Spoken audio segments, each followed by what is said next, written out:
The headlines tonight: fist-headed man destroys church, car drives past window in town, and Leicester man wins right to eat sister. Now fact me till I fart.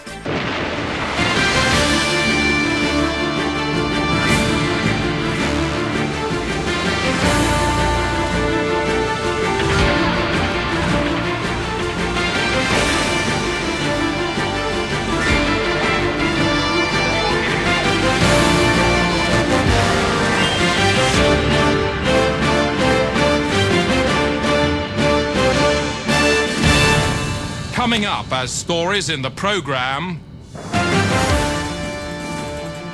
peace talks collapse as Serbs strap 400 monkeys to the back of Owen's Volvo. That does make it harder to reverse. And leave us alone, say men from Saturn. We want to go about our daily routines as far as is at all possible. Buckingham Palace has announced that over 40 members of royal staff have been destroyed to save money. The 43 workers learned of their fate after church on Sunday. They met the Queen and were told they would be slaughtered with scythes. That evening, they were herded into a Sandringham attic and culled in less than 10 minutes. It's not known who conducted the killings, but Princess Margaret is believed to have been involved. She was overheard yesterday saying, "You should have seen the looks on their faces. I laughed and laughed and laughed." Conditions on board the train stuck on the line for 2 days in Hampshire have deteriorated dramatically. There are fears now for the lives and sanity of those on board. Ted Moore has that story reporting. At first, the concern was for the commuters, stuck on a train because a signal got jammed by a dead bird. But when farmer Peter Yates took them sandwiches this afternoon, the situation changed dramatically. 2 commuters jumped him like raptors and threw him aboard. 20 minutes later, he managed to get off the train and tried to escape, but was lassoed by a man with a rope and pulped. Just over an hour after that, a naked Mr. Yates appeared briefly for the last time, trying to haul himself out of a window, but it was a naff effort. Most ominously this evening, the commuters were seen struggling with a sack containing an object that was obviously as heavy as a human body, and then throwing some kind of weird ritual. Many here fear the worst, that Mr. Yates has been killed and sacrificed by a group of ordinary men and women who less than 2 days ago were content to sit opposite each other in silence, yet today beat their chests and yell like savages. Moments ago, we intercepted the sound of the guard trying to radio for help. Get these people! There's a woman!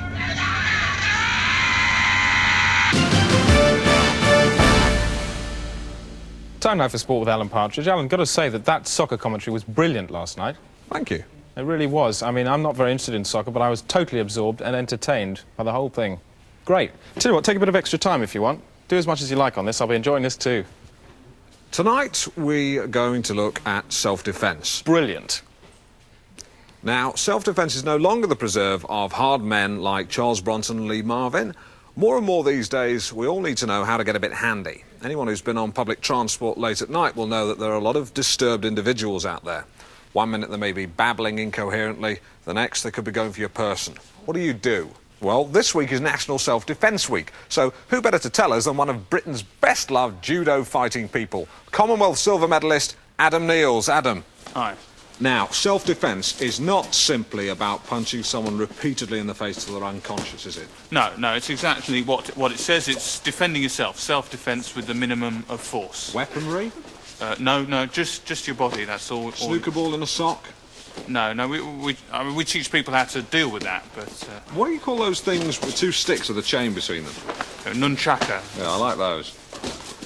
Now, can we actually see some of the basics? Can you sort of talk me through the basics? Okay, Tanya, if you... Basics of self-defence. Right, well, we teach people to deal with anything from a sort of general invasion of body space through to a specific act of aggression. Right, so if I was to go like this... Wait, no! Oh! Tell her I can't breathe. So she's now wrested control away from you. I cannot breathe. Sorry. Okay, that's good. She's wrested control away from you and has overcome you. The aggression's been turned against you.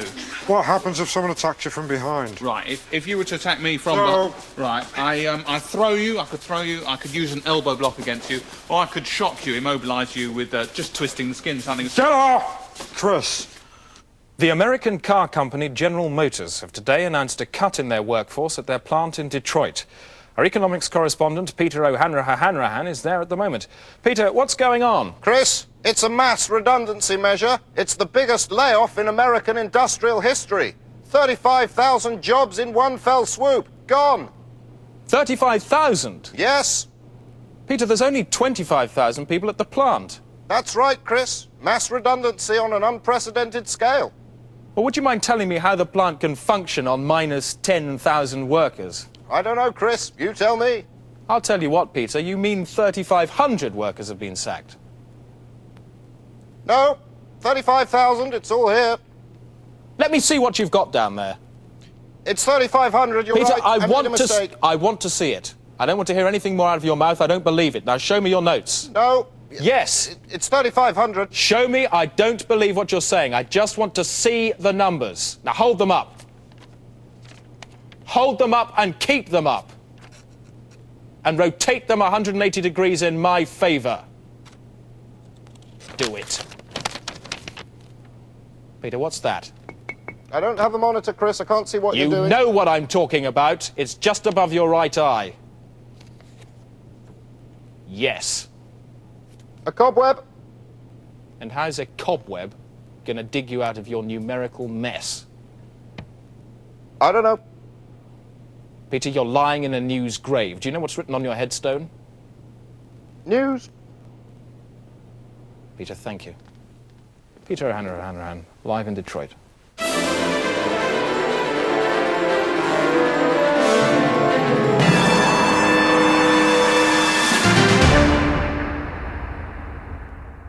What is a gay?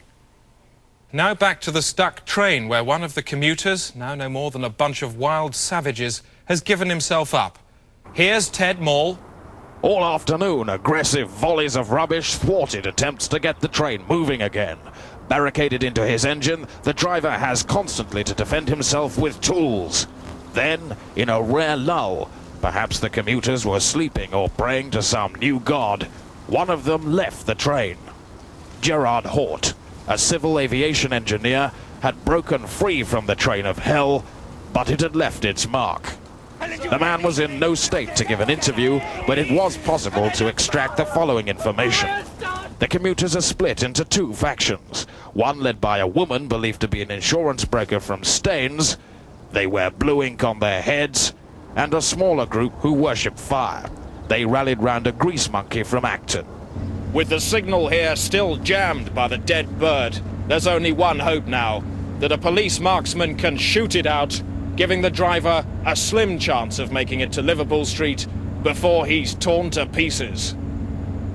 Time for travel now from Valerie Sinatra in the travel pod a mile above the centre of Great Britain. Valerie, tell me about everything. Well, I don't know about everything, Chris, but... I could teach you. I do know that it's best to avoid the A1M this evening south of Newcastle.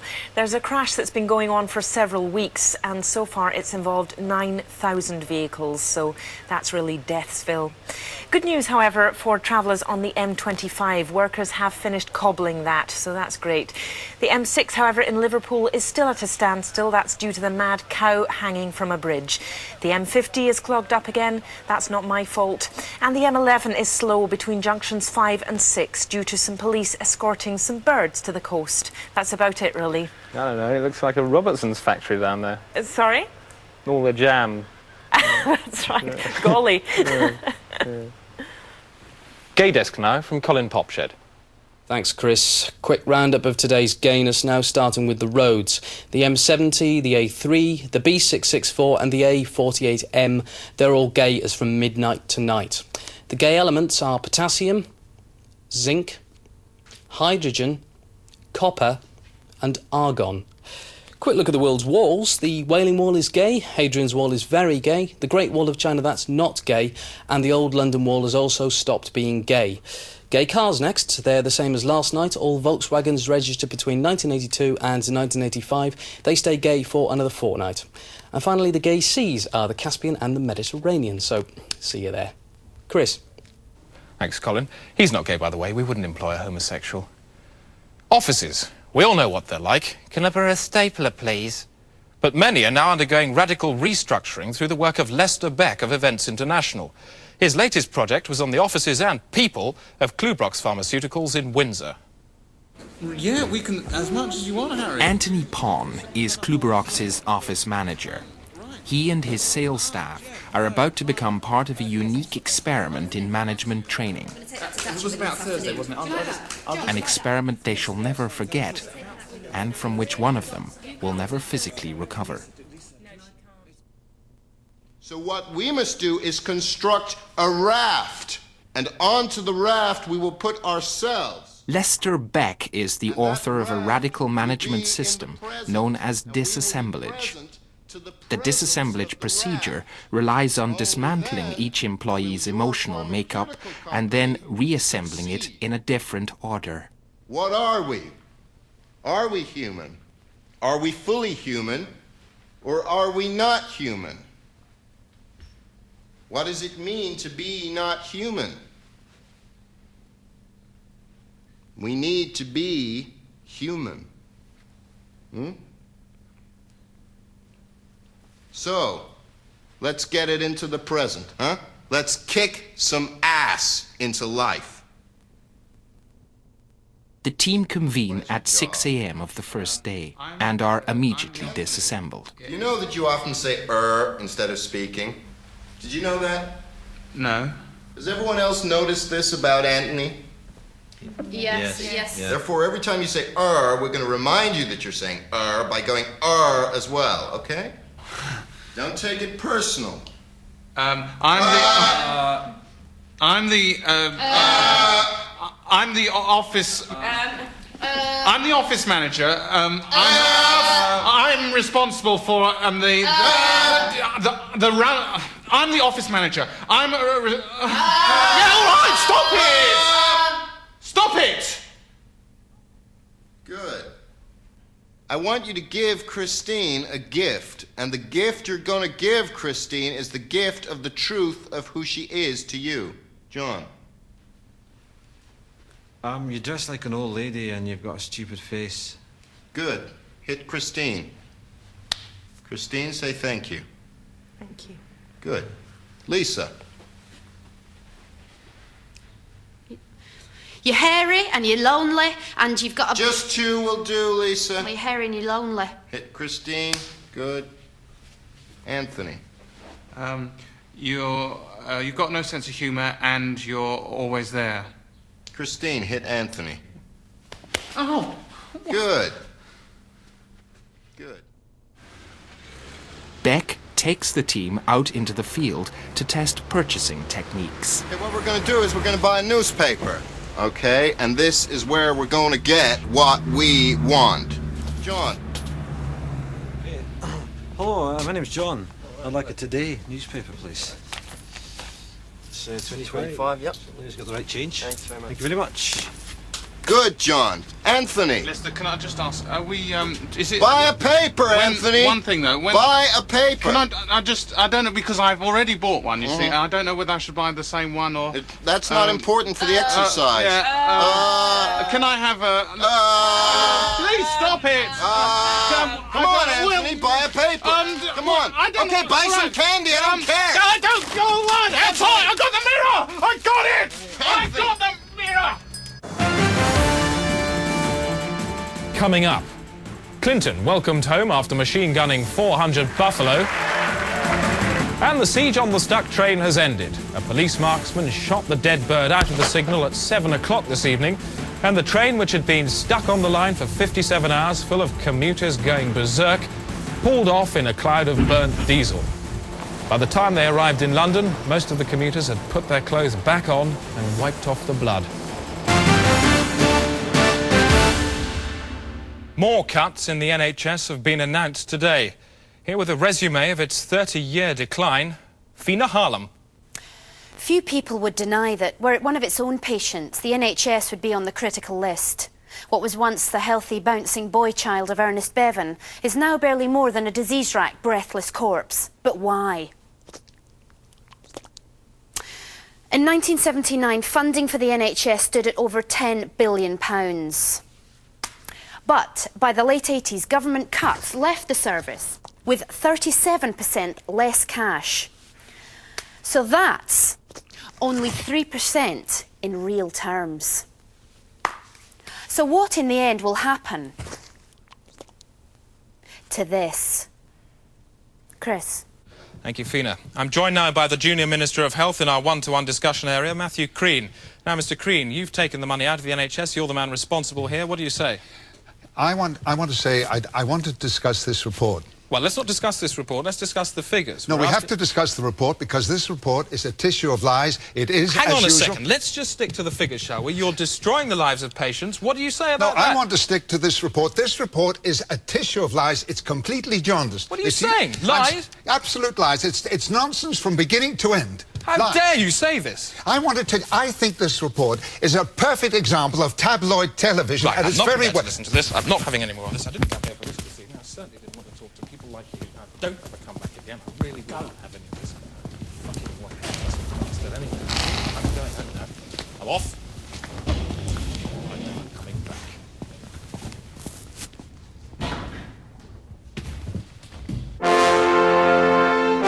The Day Today. Bagpiping fact into news.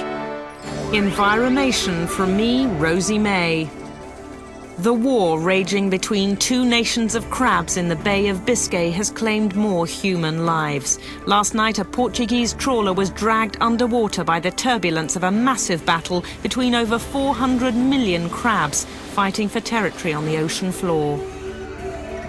Blinking. In England, over 700 million hours a year are spent blinking. That's why a Leeds firm has built a special light which switches itself off for the duration of each blink. The device is also triggered by other activities which don't require light, such as sleeping and grieving. I'm Rosie May and the world is at my teat. Staying now with the world, but it's the human world this time, which is around the animal world and sometimes on top of it, making a politics and events rather than environment stuff. With the day-to-day international news roundup. Moscow. Hello, Chris. Here in Moscow, it's Russia's chronic nuclear waste problem that's dominating the news live this hour. The latest plan is to hand out small parcels of plutonium waste to school children. Nuclear experts visit schools and the children are taught songs celebrating the efficiency of atomic power.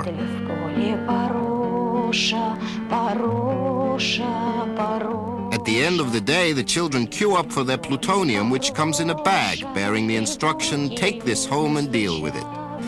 Tokyo. Thanking you live from Tokyo, where it's 3:30 in the morning. That's -7 in New Japanese time. In just 7 hours, the first of 30 full-size duplicate Japans will be switched on, and all clocks will be reset to 00000. The new Japans have been 3 years in construction, involving perfect replication of cities and people and children. The raft of new countries, which extends over 5,000 miles into the Pacific, has been hidden until now, but was spotted yesterday from an airplane. Japan has so far refused to comment. Rome! Live thanks from Rome, where the two French boys who hacked into the Vatican computers and changed Catholic doctrine are still being held by cardinals in Assisi. In a sensational development today, a video showing Stefan and Jed Madro, bruised but alive, was broadcast on Italian television with Vatican approval.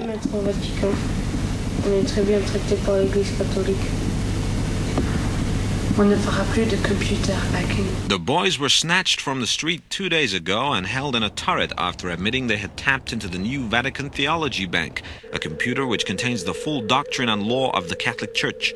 The Vatican realized the computer had been tampered with when they discovered Jesus had died of food poisoning aged 19 and Lou Reed had been canonized as a saint. And that's the way the world is today from Rome. From Tokyo. And from Moscow. Goodbye. Chris. Wrong, all of you, because Calately's Sisters is doing the business, not me. Thanks, Chris. And there was a big whoop of dismay in the city today, Chris, when Troublefinch Dusky Holdings chopped off an eighth at 2.4 after a disappointing gutter surge tomorrow. Chris. The Central Numerical Council issued the new 7 today. It'll be 3 kilos heavier than the old 7 and made of glass. Chris. Calately Sisters. SPAC Handy Chop Tubes up 2.4, but let's see how the pound fared today with a quick look at the currency Susan. And as you can see, it started off the day quite healthily as a medium Susan, while the yen surged to a quite attractive, popular Susan by close of trading, with the mark resting on a plain, dumpy Susan with bad ears. Chris. Summary. Business. Chris. Your complaints. This is my complaint, right? TV is the most unkinning, unhappening, unsucceeded piece of sheet in the hood right now. You gotta get it. Totally discount you. More in the area, see? I'm talking. More ragga, more boggle, more death metal and Belgian house. You hear me? Let's get TV banging, mud the far cuss. When I drive my car, I am not driving, I am participating in a conspiracy called traffic. I will walk. Time now for the weather from Sylvester Stewart on the Weather Pinball. Starting tonight in the southwest, where it should rain in drops the size of a wrestler, but fortunately, most of the rain they're not quite reaching the ground. On now to Scotland and the north of England. Quite warm, about the temperature of a cow. However, a very stupid area of low pressure moving in from the Midlands will bring some heavy breezes later on, a bit like the first rush of euphoria induced by a large dose of heroin. On to the northeast. There'll be some heavy thunder there, about as loud as a woman. So the summary then? Cool showers wet, cool showers wet, cool showers wet, cool showers wet, cool showers wet. Time now for Alan Partridge. Got some sport for us? Certainly have, Chris. Great. And just some late-night soccer results. Here they are for Division 2. Sheffield Bonanza 1, Dynamo Aberdare 4, Manchester Coherent 2, Jill Morel 2. And the Scottish Division 1 game between Taste of Dunfermline and Strathcarnage cannot be stopped. Good night. Your complaints. This is my complaint, right? TV is the most unkinking, unhappening, unsus piece of sheet in the hood right now. Look at the lens, please. Oh, sorry. You got to get it. Totally discount you. More in the area, see? I'm talking more rugger, more boogle, more death, mental and... Death metal. Death metal and Belgian house. You hear me? Let's get TV banging, mud the far cuss. And look at the camera again and nod your head as you say that. So, mud the far cuss. And say that again once more into the camera, the last bit. Mud the far cuss. Thank you, sir. Back now to the DayToday documentary on the efforts of Lester Beck to revamp the people and offices of Klubirox Chemicals in Windsor. Okay, let's make the Day 3, and Lester Beck places a powerful new variable in the office environment. If we released a live pig into the office, how would you be able to cope? Lisa. What, the pig that's our anger? Within us. No, pig. A real pig. What would happen? Would you be able to cope? Let's see. Okay, please release the pig. Release the pig, please. Oh, no, it's a pig. Okay, It's this a is pig. Snorkel. Say hello to Snorkel the pig. Get involved with the pig. Who allowed you to Get involved with the in my... pig. It's standard practice in Events International to intertextualize This is with a my pig. office. This is my office. Get this pig. Get a knife. Get this... Get a knife or let's kill it. Stop it. Get a knife or something. This is my office. You have... I think, will you, Andrew, Listen to just because Christine. it might drop Stop his baby. shouting. He might have a baby. It will if you keep shouting. Listen to Just Christine. let's She's put some speaking paper- sense And here. you stop shouting. And please, can we let's just put some paper down and keep it happy. Right. Come on now. Come on, pig. Good, Christine. Oh, we got an apple or anything, Jimmy? You just sit on that. Can I get some more? Hello? See, the pig doesn't care about you, but you care about the pig. This is your problem. Can you get to my desk, please? Yes, hello. We're a bit tied up at the moment. Can you wait? Tell him about the pig. We've got we got something happening. Sorry, I'm so sorry. We've got a pig in the office. A pig. Yes, it is a real one. Please continue that conversation. Meanwhile, in training sessions, one employee, John Histons, questions Beck's techniques. Let me ask you a question. When you go to the toilet, do you have an Armitage Shanks interface defecation scenario, or do you just have a shit? Mummy's gone. And you want to cry like a baby. You... That's good, John. Up him onto the carpet. Down you come. Now, John, I want you to imagine that the carpet is your mother. Beat up on your mom who left you. Go on. Get it out, John. Go on. Go on, hit it. Hit it, John. Don't cheat on yourself. Imagine it's your mother. Go on. It's your mother. Where did you go? Kick it. Go and kick it as She well. left you, John. She didn't understand that you were suffering, and it's taken you 25 years to get over it. But you're doing it now, John. That's good. Just beat up on the carpet. Go on, John. Don't give up. She's taken all the best years of my life. Christine, don't get too excited. Okay, let's look at next week, please. 3 months later, the office at Kluberox has been rationalised. Can you tell them to ring back in 5, please? And the Egham account. Can I'll you do everyone the same day as coffee. Excellent. No problem. Good. No problem. Lisa, now, the dry calling in the Windsor area was very weak last week. If you could really push it next week, that would be excellent, okay? Yes, I can. Brilliant, that's all. For John Histons, the training course was his last memory of the company. He left shortly after it to follow a new direction. A lot of people are very surprised, you know, that I ended up in the butcher's. But at the office, well, it wasn't really me, you know. But here, you know, I know I've got exactly what to do. I like meat. I like working with meat. I'm happy with it. In a way, I respect it more than people. And if you were to see Lester back again, how would you react? I'd probably I'd stab him with this knife, yeah.